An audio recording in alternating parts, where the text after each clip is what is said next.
మంచి ప్రియారా, ఈరోజు మనం దేవుని మాటలు ధ్యానం చేద్దాం. ఈరోజు దేవుడు మనకి ఏర్పరిచిన ఒక అంశం ఏంటంటే, అక్కడ కనిపిస్తుంది కదా సంఘములో, మీరు అవి చూస్తుండండి. సంఘములో క్రమశిక్షణ, డిసిప్లిన్ ఇన్ ద సంఘములో క్రమశిక్షణ ఎందుకు ఉండాలి అంటే, యేసు ప్రభువు సంఘాన్ని కట్టినప్పుడు, లేకపోతే సంఘం గురించి మాట్లాడినప్పుడు, సంఘంలో ప్రతి వ్యక్తికి కూడా ఒక క్రమం ఉంటుంది. ప్రతిదానికి ఒక క్రమం ఉంటుంది. ఈ సంఘములో క్రమశిక్షణ అన్న ఈ అంశం గురించి దాదాపు మనం ఒక 10 నుంచి 15 విషయాలు నేర్చుకుంటాం. 10 నుంచి 15 మెసేజెస్ మీరు వినబోతున్నారు. సో అసలు ముందు సంఘంలో క్రమశిక్షణ ఎందుకు కావాలి అంటే, ఒకసారి చూద్దాం.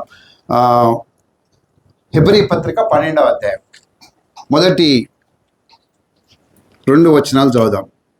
హెబ్రీ రాసిన పత్రిక 12వ అధ్యాయము మొదటి 2 వచనాలు. ఇంత గొప్ప సాక్షి సమూహము మేఘము వలె మనలను ఆవరించి ఉన్నందున మనము కూడా ప్రతి భారమును సులువుగా చిక్కుపెట్టు పాపమును విడిచిపెట్టి విశ్వాసమునకు కర్తయు దానిని కొనసాగించువాడునైనా యేసు వైపు చూచుచు మన ఎదుట ఉంచబడిన పందెములో ఓపికతో పరిగెత్తుదము. ఎందుకు కావాలి అంటే, మన ఎదుట ఉంచబడిన పరుగు పందెంలో మనం ఓపికతో పరిగెత్తాలి. అంటే సులువుగా చిక్కులు పెట్టు ప్రతి పాపమును విడిచిపెట్టి యేసు వైపు చూచుచు పరిగెత్తాలి. ఇలా పరిగెత్తాలి అంటే, ఇప్పుడు ఒక అథ్లెట్ ఉన్నాడు అనుకోండి. అథ్లెట్ అంటే పరుగు పందెంలో పాల్గొనేవాడు, లేకపోతే ఒక ఫుట్బాల్ ప్లేయర్, ఒక కబడ్డీ ప్లేయర్, క్రీడాకారులు, ఒక క్రికెట్ ప్లేయర్, ఎవరన్నా సరే వాళ్ళకు ఒక క్రమం ఉంటుంది. తెలుసా మీకు? క్రికెట్ ప్లేయర్ ఎప్పుడు లేస్తాడు? పొద్దున్నే మ్యాక్సిమం లేచేసి గమనించండి. ఈ ఒక క్రమము ఉండాలి. క్రికెట్ ప్లేయర్ అంటే 5 గంటలు లేవాలి. లేదా మిలిటరీలో ఉన్నాడు 5 గంటలు లెగిస్తాడు. టకటక అన్నీ ఫ్రెష్ అయిపోయి అక్కడ పాలు గుడ్డు ఉంటుంది, లేదా టీ ఉంటుంది, ఏదో తాగి 6 o'clock గ్రౌండ్లో ఉంటాడు. 6 నుంచి 7:30 దాకా తప్పనిసరిగా వెళ్ళి గ్రౌండ్లో ఆయన కసరత్తు చేయాలి, ఎక్సర్సైజ్లు చేయాలి. చేసిన తర్వాత మళ్ళీ వస్తాడు. అక్కడ బ్రేక్ఫాస్ట్ ఇష్టం ఏమైనా తినచ్చు, అక్కడ ఉంటాయి. బ్రేక్ఫాస్ట్ తిని కరెక్ట్ మళ్ళీ వాళ్ళకి నిర్దేశించిన జాబ్స్లోకి 10 o'clock వెళ్తాడు. 10 నుంచి 12:30 మళ్ళీ లంచ్ చేస్తాడు. మధ్యలో రెస్ట్కి ఇష్టం ఉండదు. మళ్ళీ 2 నుంచి 5 o'clock జాబ్, 5 o'clock అవుట్. అది క్రమము. ఎవరన్నా ఈ ఎక్సర్సైజులకి మానేయాలంటే డాక్టర్ సర్టిఫై చేయాలండి. ఈయన జ్వరం వచ్చిందండి, ఈయన రాలేడు అంటే ఒక క్రమం ఉంటుంది. ఈవెన్ యుద్ధంలోకి వెళ్ళినా కూడా అదే క్రమం, బార్డర్లో నిలబడ్డా కూడా అదే క్రమం.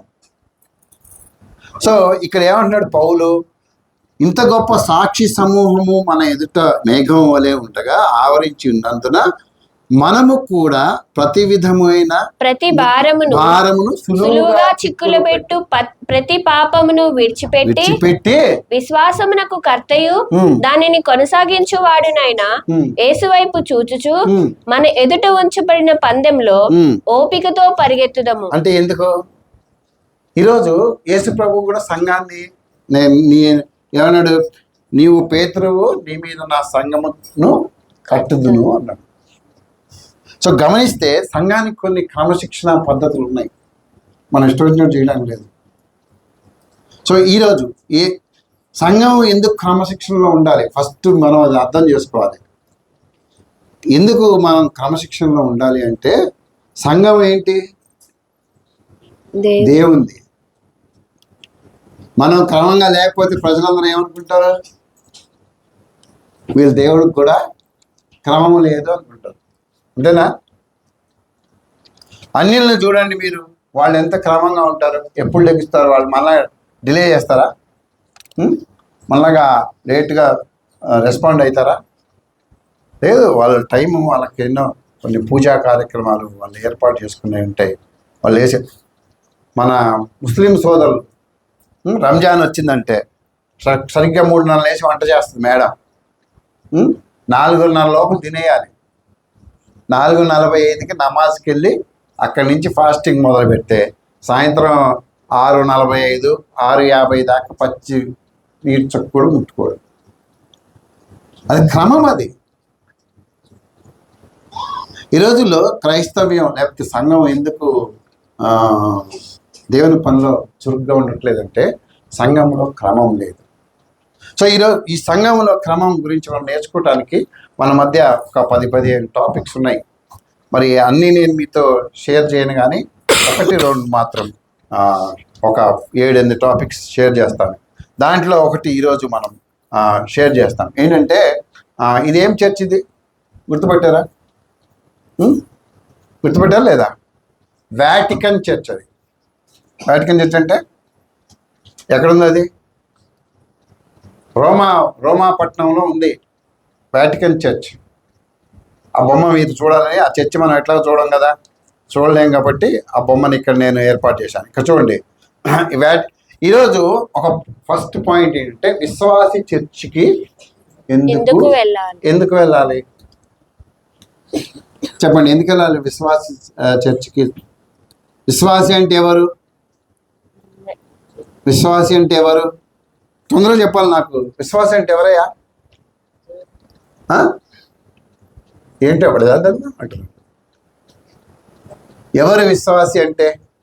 బాప్తిజం తీసుకున్నాడా? ఓకే. విశ్వాసి అంటే ఎవరు?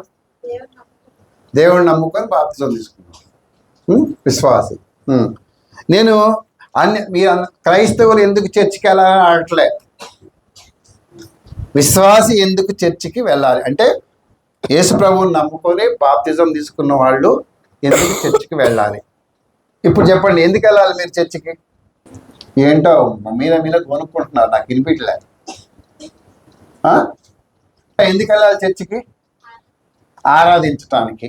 ఓకే. వెళ్ళాలి చర్చికి? రెండు మాటలు ఒకటే కదా. ఆరాధించడం వేరు, స్తుతించడం వేరా? పక్కదోవ కొత్త ఆలోచించాడు. పక్కదోవ అంటే పడిపోకుండా ఉండడానికి. ఓకే. ఇంకా పేరు అడిగితే చెప్తారేమో. అయితే చర్చికి ఎందుకు వెళ్ళాలి? Yes, good. దేవుడు తన రక్తంతో మనం కొనుక్కున్నాడు కాబట్టి చర్చికి వెళ్ళి ఆరాధన చేయాలి. అంటే కొంత అవగాహన ఉంది. చర్చికి ఎందుకు వెళ్ళాలి? Why we have to go to church? బల్లారాధనలో పాల్గొంటానికి. గుడ్. దేవుడు ఈ తోటి విశ్వాసులతో సహవాసం చేయటానికి. కొన్ని పాయింట్స్ చూద్దాం. ఎందుకు వెళ్ళాలి చర్చికి? ఎవరు చెప్పట్లే, కానీ ప్రాక్టికల్గా చేసి చూపిస్తున్నారు నాకు ఇక్కడి నుంచి. ఓకే. అసలు చర్చికి ఎందుకు వెళ్ళాలి? విశ్వాసుల చర్చికి ఎందుకు వెళ్ళాలి? ఇదేం చర్చ్? ఇది మెదక్ చర్చ్. ఎంతమంది చూశారు? జస్ట్ అది మనం బిగినింగ్. చర్చికి వెళ్ళడానికి ఎందుకు వెళ్ళాలి అంటే బైబిల్లో 10 బలమైన కారణాలు ఉన్నాయి. మీరు చెప్పినవి కూడా ఉన్నాయి దాంట్లో. అయితే డీటెయిల్గా చూద్దాం. 10 బలమైన కారణాలు ఉన్నాయి. నెంబర్ 1 కారణం, మొదటి కారణం ఏంటి? ఇదిగో ఆ మెదక్ చర్చ్ లోపల భాగం ఇది. అసలు గుర్తు చేసుకోండి, మీకు బొమ్మలు కావాలని పెట్టినా. మెదక్ చర్చ్ లోపల భాగం. ఓకే, చూసారా?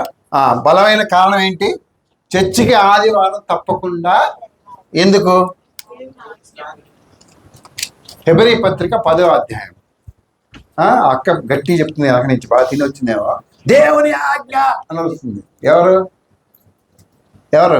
దేవుని ఆజ్ఞ అన్నది. సరే, ఓకే. హెబ్రీ పత్రిక 10వ అధ్యాయం 24-25 వచనాలు చదువు. కొందరు మానుకొనుచున్నట్లుగా సమాజముగా కూడుట మానక ఒకరినొకడు హెచ్చరించుచు. ఎందుకు వెళ్ళాలి? ఒకరినొకడు హెచ్చరించు. ఆ దినము సమీపించుట మీరు చూచిన కొలది మరి ఎక్కువగా అలాగు చేయుచు ప్రేమ చూపుటకు సత్కార్యములు చేయుటకు ఒకరినొకడు పురుకొల్పవలనని ఆలోచింతుము. దేవుని మందిరానికి వెళ్ళడం అనేది దేవుడిచ్చిన ఆజ్ఞ. పాత నిబంధన కాలంలో విశ్రాంతి దినం అంటే ఎప్పుడు? శనివారం విశ్రాంతి దినం. ఈ యూదులందరూ సునగోగు అనబడే ఒక లాంటి అట్లా మందిరం లాంటి స్థలంలో ప్రతి శనివారం కూడుకునేవారు. విశ్రాంతి దినం కూడుకొని ధర్మశాస్త్రంలో ఉన్న ఆ విధులు ఎవరిని ఎక్స్ప్లెయిన్ చేస్తే దాని ప్రకారం వాళ్ళు ప్రవర్తిస్తా దేవుని ఆరాధించి కానుకలు ఇచ్చి వస్తుండేవారు. అయితే సంఘం ఎప్పుడైతే ఏర్పడిందో సంఘ కార్యక్రమాలు కూడా శనివారం రోజు జరిగాయి. యేసుప్రభు ఉన్నప్పుడు కూడా.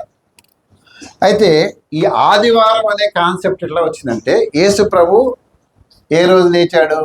సండే. విశ్రాంతి దినంలో లేవలేదు, ఎందుకంటే అది రెస్ట్. ఆ రోజు అసలు పొయ్యిలో పిల్లి కూడా కదలకూడదు ధర్మశాస్త్ర ప్రకారం.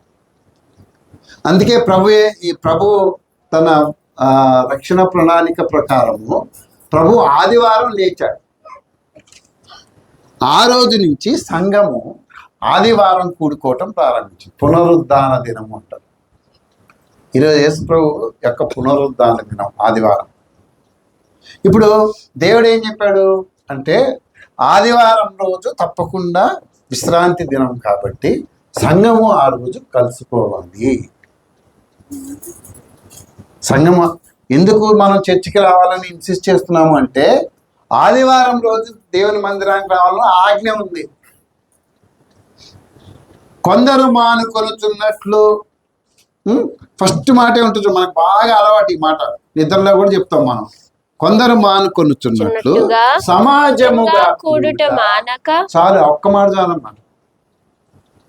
కొందరు మానుకొనుచున్నట్లు సమాజముగా కూడుట మానక.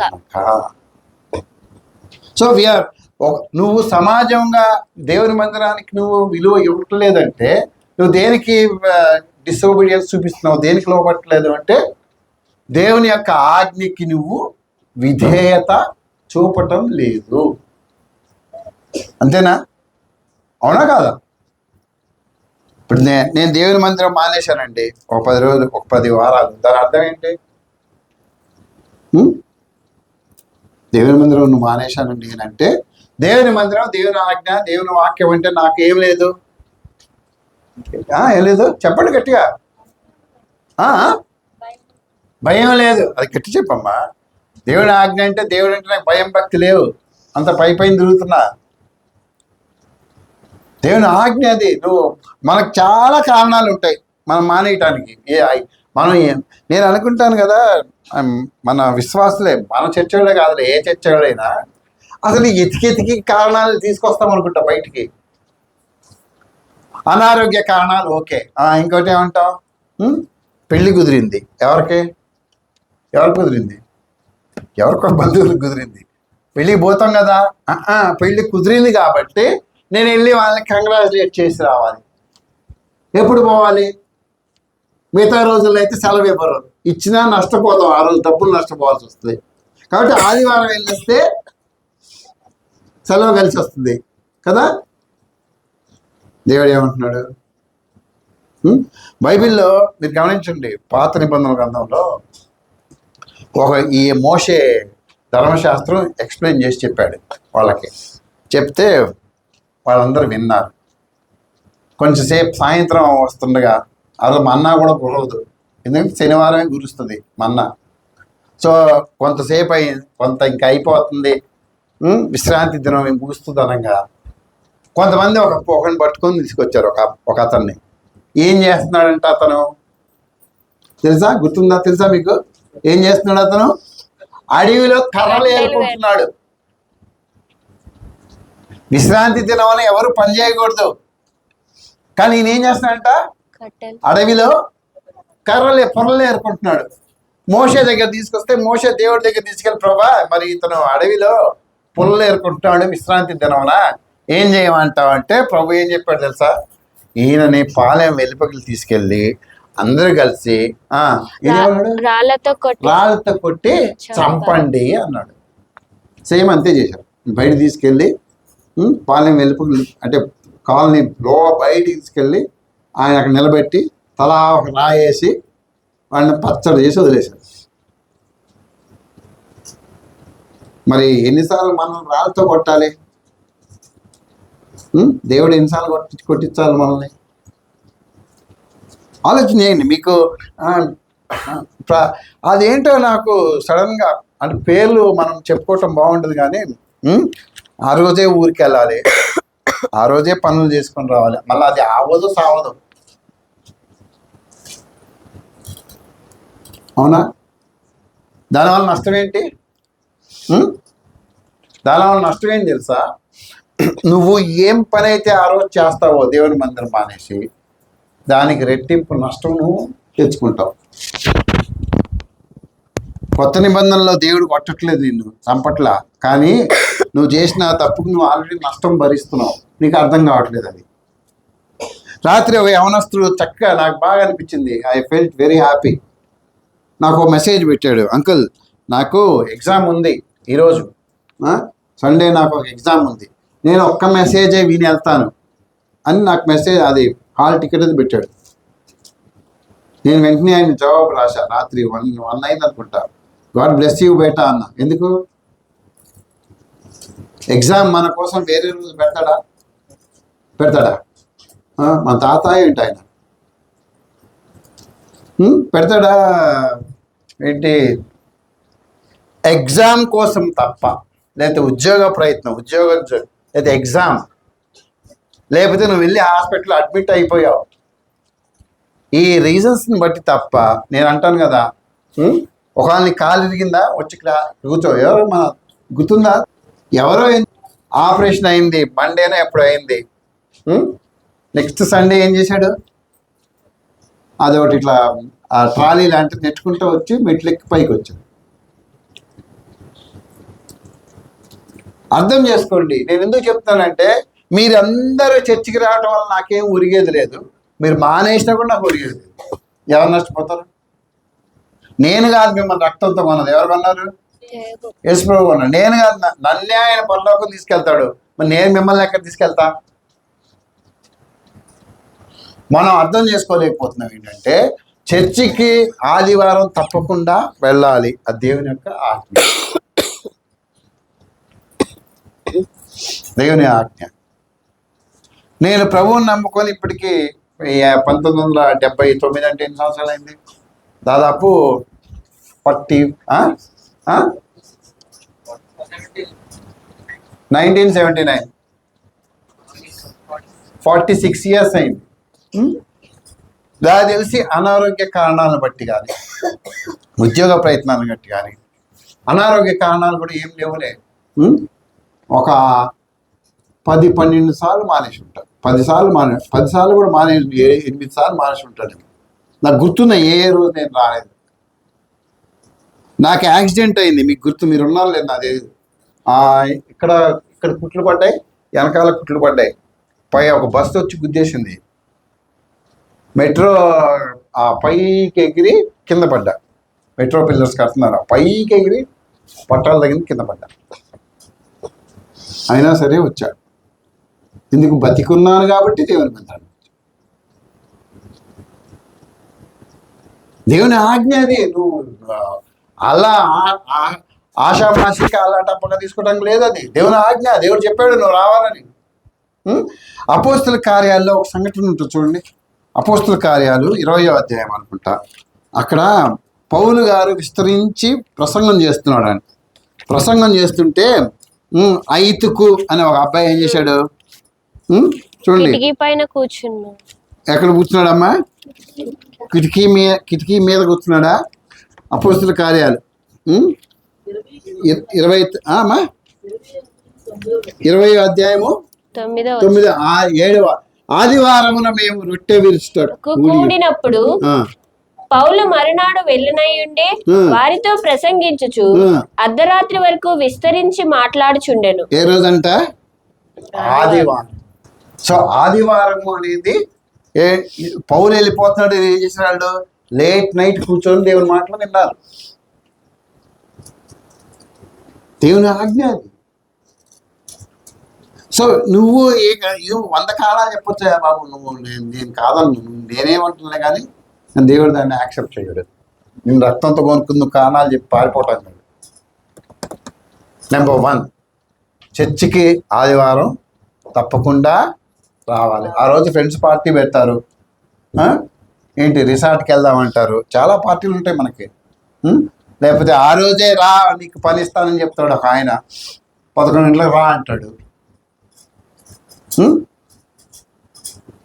యాక్చువల్గా ఈరోజు నేను ఇక్కడ ఉండకూడదు, ఎందుకంటే మా సెక్రటరీ గారు నన్ను పిలిచారు, రావయా నీ నీది ఏంటి సమస్య, 6 నెలలు అయిపోయిందంటే నేను అన్నాను, సార్ రేపు వస్తాను నేను. ఎందుకు ఈరోజు వెళ్తే మీరు అందరూ ఏమైనా కొడతారో వింటున్నాను. ఎవరికి లెక్క? 6 నెలల నుంచి నాకు సంవత్సరం నుంచి రూపాయి ఆదాయం లేదు, రూపాయి లేదు, అయినా దేవుడు పోషిస్తున్నాడు. ఆయన నిన్న ఫోన్ చేసి రేపు 11 గంటలకు రండి, సార్ వస్తారు, మీ సమస్య పరిష్కారం అవుతుందంటే, సార్ క్షమించండి నేను రేపు రాలేను, ఎల్లుండి వస్తాను అని చెప్పి. అదేంటి అన్నాడు, రేపు నేను చర్చికి వెళ్ళాలి సార్. అరే పొద్దున్నే పోయి రావయా, ఎక్కడో దగ్గర అన్నాడు. ఎక్కడో దగ్గర వెళ్ళను నేను, నా సంగతి నేను వెళ్ళను. చెప్పండి, ఇప్పుడు నాకు సంవత్సరం నుంచి రూపాయి ఆదాయం లేదు, ఇబ్బందిగా ఉంది. ఆయన పిలిచాడు, ఆయనే ఫోన్ చేసి పిలిచాడు నన్ను. పిలిచినప్పుడు నేను ఏం చేయాలి? వెళ్ళాలా వద్దా? ఏం శ్రీనివాస్, వెళ్ళాలా? మరి ఎందుకు వెళ్ళా? దేవుని ఆజ్ఞ, అది దేవుని ఆజ్ఞ. ఆదివారము దేవుని రోజు, దయచేసి గుర్తుపెట్టుకోండి. సంఘంలో క్రమశిక్షణ ముందు అక్కడే స్టార్ట్ అవుద్ది. ఆదివారం దేవుని రోజు. దేవుని రోజు నువ్వు ఎటో పెట్టుకుని వెళ్ళిపోతావు అంటే ఎట్లా? పెళ్ళి అంటావు, పేరంటం అంటావు, బారసాలు అంటావు, శ్రీమంతం అంటావు, లేకపోతే ఇంకోటి అంటావు, భూమి పని అంటావు, రైతులు అంటావు, ఏవో చెప్తావు, నాట్లు అంటావు కదా. దేవుని ఆజ్ఞ, దయచేసి గమనించాలి. తర్వాత మనం చర్చికి ఎందుకు వెళ్ళాలి? ఇంకొక కారణం ఉంది, 2వ కారణంలోకి వచ్చాం. ఇది కూడా రాత్రిపూట మెదక్ చర్చ్, రాత్రిపూట లైటింగ్లో మెదక్ చర్చ్ ఇది. ఓకే, చర్చికి వెళ్ళకపోతే ఇందాక ఎవరో చెప్పారు, ఏమైపోతావు నువ్వు? వెనకకు జారిపోతావు. చెప్పావు కదా ఇందాక, తప్పిపోతాం. 10:25 చదివాం. కొందరు మానుకున్నట్లు సమాజంగా కూడుట మానక ఒకరినొకడు హెచ్చరించుచు, ఆ దినము ఉంది కదమ్మా, ఆ తర్వాత ఒకరినొకడు హెచ్చరించుచు, ఆ దినము సమీపించుట మీరు చూచిన ఒకరినొకరు హెచ్చరించుచు. చర్చికి రాకపోతే నువ్వు వెనుకకెళ్ళిపోతావు, ఎందుకంటే నిన్ను హెచ్చరించే వాళ్ళు ఉండరు.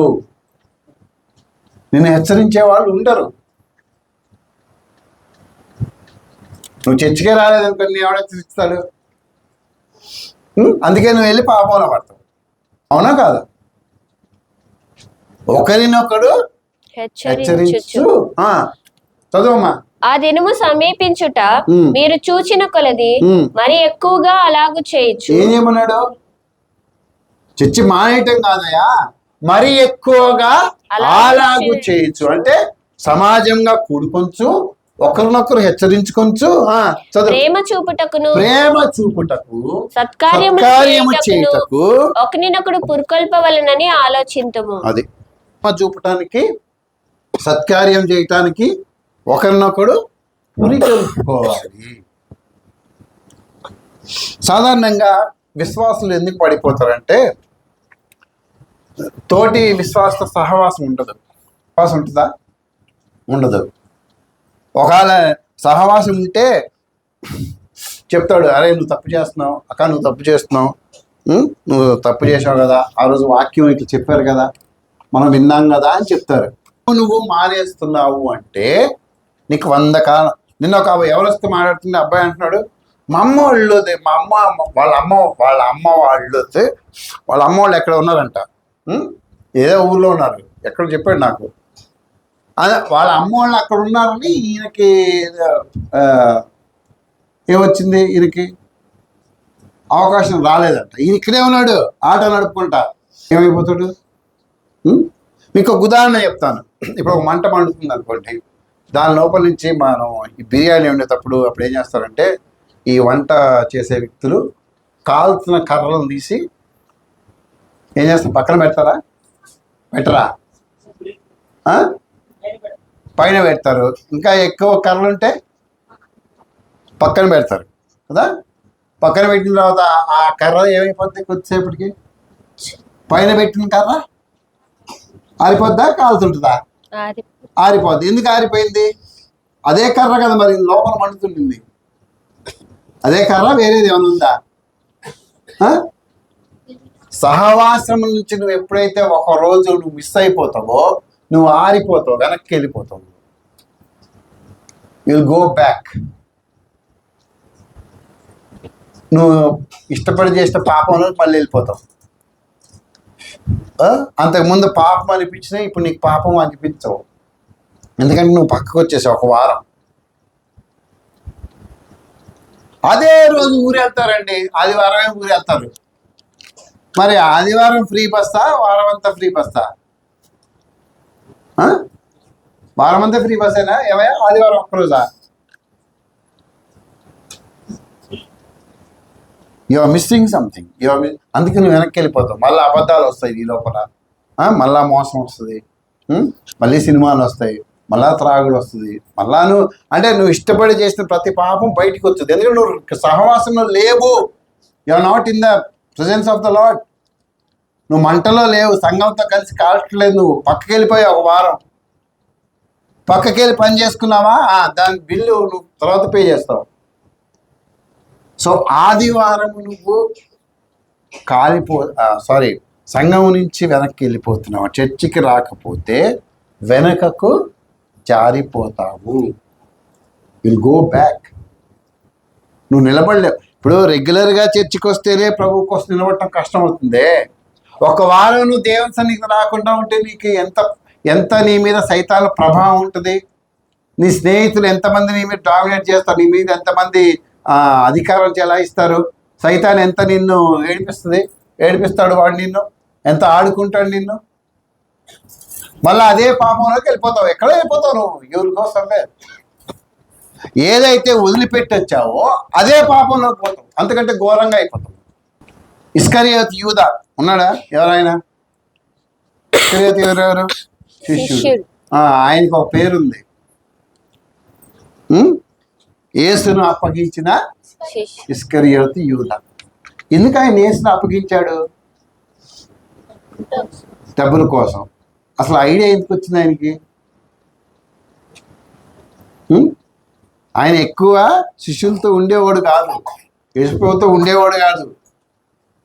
అప్పుడప్పుడు ఆయన సొంత పనుల మీద తిరుగుతుండేవాడు బయట. అంటే యేసు ప్రభువుతో కూడా సహవాసాన్ని తెంచుకొని శిష్యుడు ఎవరు పోలేదండి, ఆయనే పోతుంటాడు, ఎప్పటికీ ఉండడు. యేసు ప్రభు వచ్చాడు, శిష్యులందరూ కనిపించాడు. తోమ అక్కడ లేడు. తోమ రాంగని చెప్పారే మేము యేసు ప్రభుని చూసినాం పోయి అంటే ఏమని అడిగినా, గాయాలు ఏళ్ళు పెట్టి నేను చూస్తే కానీ నేను నమ్మను. ఎందుకు మరి? అప్పటిదాకా యేసు ప్రభుతో తిరిగాడా? యేసు ప్రభుతో పాటు తిన్నాడా? ఆయన గాయపరచబడేటప్పుడు ఉన్నాడా? అంతా దూరం చూసి ఉంటాడు కదా. మరి ఆ డౌట్ ఎందుకు వచ్చింది? ఎందుకు వచ్చిందంటే శిష్యుని దూరం వెళ్ళిపోయాడు, ఆ సహవాసాన్ని పోగొట్టుకున్నాడు. అందుకే డౌట్ వచ్చింది. నిజమే, లెగిస్తాడా, లేచాడా, ఇలా అవతాన్ని చెప్తున్నారేమో.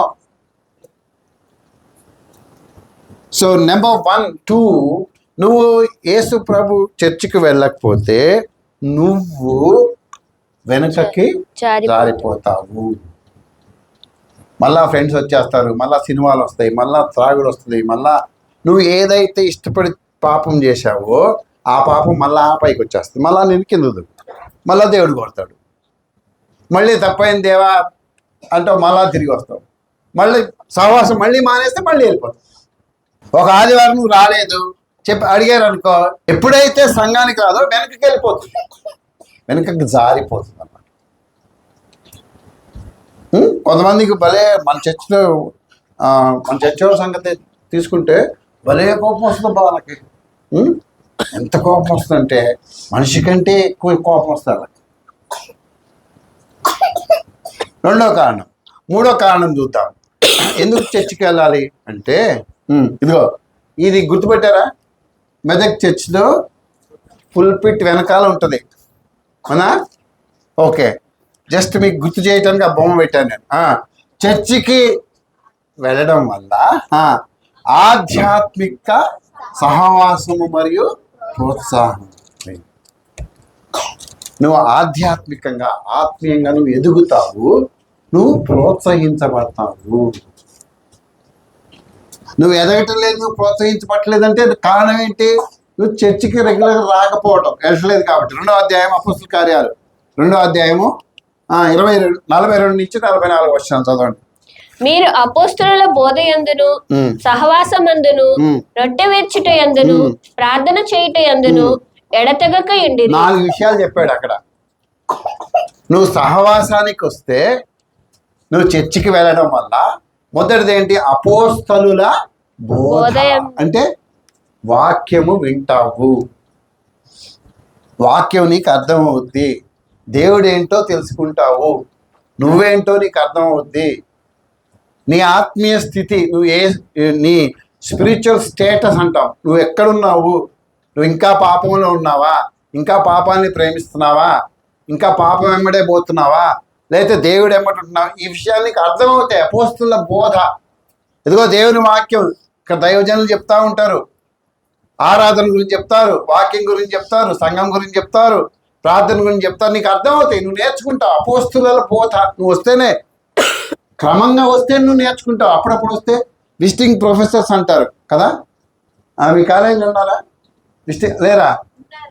అపోస్తలుల విజిటింగ్ ప్రొఫెసర్స్ అంటే ఒక సబ్జెక్ట్ ఉందనుకోండి, ఇప్పుడు కంప్యూటర్ సైన్స్ ఉందనుకో, లేకపోతే ఏఐ టెక్నాలజీ ఉందనుకో, ఏఐ టెక్నాలజీ అన్న సబ్జెక్ట్కి రెగ్యులర్ లెక్చరర్ ఉండడు, ఆయన ఎక్స్పోర్ట్ ఉంటాడు, ఆయన కాలేజీకి వచ్చి బోధిస్తాడు కానీ రెగ్యులర్ లెక్చరర్ కాదు. ఆయన ఏమంటారు? విజిటింగ్ ప్రొఫెసర్ అంటారు. అంటే ఆ సబ్జెక్ట్ ఉన్నప్పుడు మాత్రమే వస్తాడు ఆయన, మిగతా అప్పుడు వచ్చి హాయ్ బాయ్ అంటావు. విజిటింగ్ ప్రొఫెసర్ లాగా నువ్వు చర్చికి వస్తే ఏం నేర్చుకుంటావు? అపోస్తలుల బోధ కాదు కదా, అసలు ఏం నేర్చుకోను. అసలు బైబిల్ అంటే ఏంటంటావు? అప్పుడు అపోస్తలుల బోధ యందును సహవాసమందును. చర్చికి వస్తే నువ్వు ఆత్మీయ సహవాసం ఉంటుంది, నీకు సహవాసం ఉంటుంది. ఫ్రెండ్షిప్ అంటే ఇంగ్లీష్లో ఏమవాడాడు అక్కడ? ఫెలోషిప్. చాలు, ఫెలోషిప్, సహవాసము. నువ్వు చర్చికి రావడం వల్ల సహవాసం కలుగుతుంది. ఎవరితో సహవాసం? ఎవరితో ఫెలోషిప్? తోటి విశ్వాసులతో ఫెలోషిప్. నీ తోటి విశ్వాసులతో నీకు సహవాసం ఉంటుంది. మొదటి యోహాను పత్రిక 1 అధ్యాయము 3వ వచనం చదువమ్మా. మన సహవాసం అయితే తండ్రితో కూడాను. నెంబర్ 1 ఎవరితో సహవాసం చేస్తాం? మనం సంఘానికి రావడితే మన ఫెలోషిప్, మన సహవాసము తండ్రితో కూడాను ఆయన కుమారుడైన యేసుక్రీస్తుతో కూడాను ఉన్నది. ఆగు, మనం సంఘానికి వస్తే దేవునితో సహవాసం, తండ్రి అయిన దేవుడు, కుమారుడైన దేవుడు, పరిశుద్ధాత్మ దేవుడు. నువ్వు సంఘానికి రాకపోతే దేవునితో నీకు సహవాసం. నువ్వు వ్యక్తిగతంగా నువ్వు ప్రార్థన చేసుకుంటావు. అయితే సంఘపరంగా ఇక్కడికి వచ్చినప్పుడు ఇక్కడ పరిశుద్ధాత్మ దేవుడు ఉన్నాడు, తండ్రి అయిన దేవుడు ఉన్నాడు, కుమారుడైన దేవుడు ఉన్నాడు. వీళ్ళతో నీకు సహవాసం ఏర్పడుతుంది, ఫెలోషిప్ ఏర్పడుతుంది. దేవా నాకు అది ఇవ్వు, దేవా ఇది నీకు ఇచ్చావు, నీకు వందనాలు, దేవా నా జీవితం నీకు చేసావు, నీకు వందనాలు, దేవా నాకు ఈ ప్రాబ్లం ఉంది. నువ్వు దేవునితో సహవాసంలో ఇక్కడ ఉంటావు, ప్రత్యేకంగా సంఘంతో ఉంటావు కాబట్టి నీకు దేవుడు ఆశ్చర్యకరమైన మహాక్రియలు నీ జీవితంలో జరిగిస్తాడు. బాగా అర్థం చేసుకోండి. మన సహవాసం అయితే తండ్రి అయిన దేవునితోని, కుమారుడైన యేసుక్రీస్తుతోనూ ఉన్నది. చదువు. మన సంతోషం పరిపూర్ణమవుటకై మేము ఈ సంగతులను వ్రాయచున్నాము. మేము ఆయన వలన విని మీకు ప్రకటించు వర్తమానం ఏమనగా, ఫస్ట్ మాతో కూడా మీకును సహవాసం కలుగునట్లు మేము చూచిన దానిని వినిన దానిని మీకును తెలియజేయుచున్నాము. ఫస్ట్ ఏంటి? మనతో కూడా, మాతో కూడా మీకు, అంటే మన ఇద్దరి మధ్య సహవాసం ఏర్పడుతుంది. మన ఇద్దరు, నేను చర్చికి వస్తే కదా నేనేంటో నీకు తెలిసేది. నువ్వు చర్చికి వస్తే కదా నువ్వేంటో నాకు తెలిసేది. ఎందుకు సహవాసం లేదు, నువ్వు నాట్, నువ్వు సంఘంతో కలవట్లేదు. సంఘం అంటే నీకేంటి? దయచేసి ఈ అభిప్రాయాన్ని బయటికి రండి. సంఘం అంటే నీకు లేదని పోయి దేవుడు కాళ్ళు పట్టుకొని బతికినాడేది మాత్రమే కాదు. సంఘము అంటే నువ్వు కూడా వాళ్ళతో కలిసి చేసే ఒక ప్రార్థనా స్థలం, సహవాస స్థలం, మంచి చెట్లు పరుచుకునే స్థలం. నువ్వు చర్చికి రావట్లేదు కాబట్టి నీకు తెలియదు. స్త్రీలకుడికి రావు, నీకు తెలియదు. సంఘ ప్రార్థనకు రావు, వాళ్ళ అవసరం ఏంటో నీకు తెలియదు. అందుకే మీకు తెలియదు ఏం జరుగుతుంది సంఘంలో, ఎవరి అవస్థలు ఏంటి, ఎవరి పరిస్థితులు ఏంటి, ఎవరు ఎక్కడున్నారు. మాతో కూడా మీకు నేను అదే మాట్లాడుతున్నా. మన ఇద్దరికి ముందు సహవాసం ఉండాలి. ఉందా? లేదు. ఎందుకు లేదు? చర్చికి వస్తే నీకుంటది. చర్చి కార్యక్రమాలు నువ్వు పాల్గొంటే మనకు సహవాసం ఉంటుంది, లేకపోతే ఉండదు. దయచేసి దేవుని సన్నిధికి రావటం సహవాసము. అపోస్తుల బోధ యందును సహవాసమందును రొట్టె విరుచుతాయి. ఏముండాలి నీకు? ఆత్మీయ సహవాసం రొట్టె విరుచటంలో ఉండాలి. రొట్టె అంటే ఏంటి? అక్కడ బ్రెడ్ పెడతారు, సారీ అది తయారు చేసి తెస్తారు, తింటాం. అదే ద్రాక్షాసం పెడతారు, తాగుతాం, ఏం చేస్తాం? వెళ్ళిపోతాం. అంతేనా? రొట్టె దేనికి సంబంధించి మన తర్వాత మాట్లాడుతున్నారు. రొట్టె దేనికి సంబంధించింది? దేవుని శరీరం. నేను ఏంటి? ప్రభువు వల్ల నేను పొంది ప్రభు అయిన యేసు తన రాత్రి ఒక రొట్టెను ఎత్తుకొని, అంటే మనం ఇక్కడ చేస్తున్న ఈ పల్ల కార్యక్రమము ప్రభు మనకిచ్చిన ఆజ్ఞ.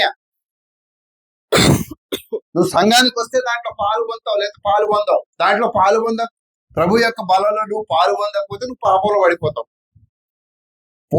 పొందినా కూడా పాపంలో పడిపోతావు, అప్పుడు శిక్ష వస్తుంది.